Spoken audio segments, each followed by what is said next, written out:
Hi friends, welcome to Akshatharika channel. இன்றைக்கி நம்ம என்ன பார்க்க போகிறோம் அப்படின்னு பார்த்தீங்கன்னா, ஸ்டூடெண்ட்ஸ் எல்லாமே வந்து நம்ம குழந்தைங்க என்ன பண்ணுறாங்க அப்படின்னு பார்த்தீங்கன்னா, அவங்களுக்கு வந்து ஒரு ஃபஸ்ட்டு ஸ்டார்டிங்கில் அப்பா என்ன பண்ணுறோம், அம்மா என்ன பண்ணுறோம் அப்படிங்கிறத பொறுத்து அவங்களோட ஐடென்டிட்டி அமையும்.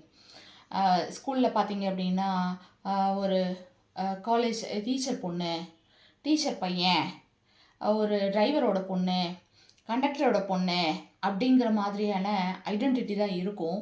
ஆனால் இப்போ அந்த ஐடென்டிட்டி எல்லாத்தையும் ஒட்டச்செறிஞ்சிட்டு வெளியில் வர ஆரம்பிச்சிட்டாங்க. அதாவது கண்டக்டரோட பொண்ணு கண்டக்டரோட பொண்ணு அப்படின்னு நீங்கள் சொல்லக்கூடாது. அவங்களோட ஓன் ஐடென்டிட்டி வரும்போது அந்த கண்டக்டரோட பொண்ணு அப்படிங்கிற ஐடென்டிட்டி மாறும். இப்போது அப்பாவோட ஐடென்டிட்டி அப்படிங்கிறது அதிகபட்சம் 15லேருந்து 20 வருஷம் வரைக்கும் தான். அதுக்கப்புறம் உங்களுக்குன்னு ஒரு இண்டிவிஜுவல் ஐடென்டிட்டி வந்துடும்.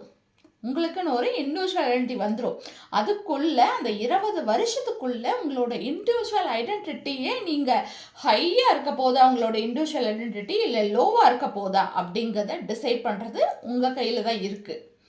நான் வந்து வாத்தியாரோட பொண்ணு அப்படின்னா வாத்தியாரோட பொண்ணாகவே இருந்து வாத்தியாரோட பொண்ணாகவே இறந்துடணும் அப்படிங்கிறது கிடையாது.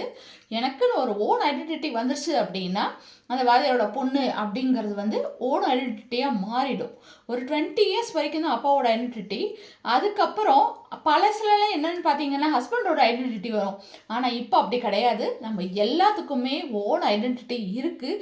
அந்த ஓன் ஐடென்டிட்டியை நீங்கள் க்ரியேட் பண்ணிக்கிறதுக்கு ஸ்டூடெண்ட்ஸ் பருவத்தில் நீங்கள் கொஞ்சம் கஷ்டப்பட்டு தான் ஆகணும். அந்த கஷ்டப்பட்டு உங்களுக்குன்னு ஒரு ஓன் ஐடென்டிட்டியை க்ரியேட் பண்ணிட்டீங்க அப்படின்னீங்கன்னா எல்லாராலையும் தேடப்படுற ஒரு பர்சனாக இருப்பீங்க. கொஞ்ச நாள் உங்களை ஸ்கூல் டைமில் நீங்கள் யாரையும் பார்க்கல பேசலை அப்படின்னா கூட உங்களோட ஐடென்டிட்டியை அவங்க தேடுற காலங்கள் வரும். ஆனால் உங்களுக்கு ஒரு ஐடென்டிட்டி இல்லை அப்படின்னு வச்சுக்கோங்களேன், உங்களுக்கு யாருமே தேட மாட்டாங்க ஒரு ஸ்டேஜுக்கு மேலே. இப்போ ஃபார் எக்ஸாம்பிளுக்கு நீங்கள் வந்து ஒரு தெரு பேரோ இல்லை ஒரு டோர் நம்பரோ இல்லாமல் எதையாவது தேட முடியுமா? தேட முடியாது. கூகுள்லேயே நீங்கள் போட்டு சர்ச் பண்ணிங்கன்னாலும் மினிமம் ஒரு ஸ்ட்ரீட் நேமாச்சும் வேணும். அதுக்கு வந்து ஒரு ஐடென்டிட்டி வேணும். ஒரு பக்கத்தில் என்ன இருக்குது அப்படிங்கிற மாதிரி ஒரு ஐடென்டிட்டி வேணும். அந்த மாதிரி தான் நாமளும் நமக்குன்னு ஒரு இண்டிவிஜுவல் ஐடென்டிட்டியை க்ரியேட் பண்ணணும். அந்த ஐடென்டிட்டியை க்ரியேட் பண்ணுறதுக்கு ஸ்டூடெண்ட் பருவத்திலேயே நிறைய டிஸ்ட்ராக்ஷன்ஸ் இருக்குது. நிறைய சோஷியல் மீடியாஸ் நிறைய இது இருந்தாலும் நம்மளோட கவனங்களை சிதற விடாமல் நம்மளுக்குரிய ஓன் ஐடென்டிட்டியை உருவாக்குவோம்.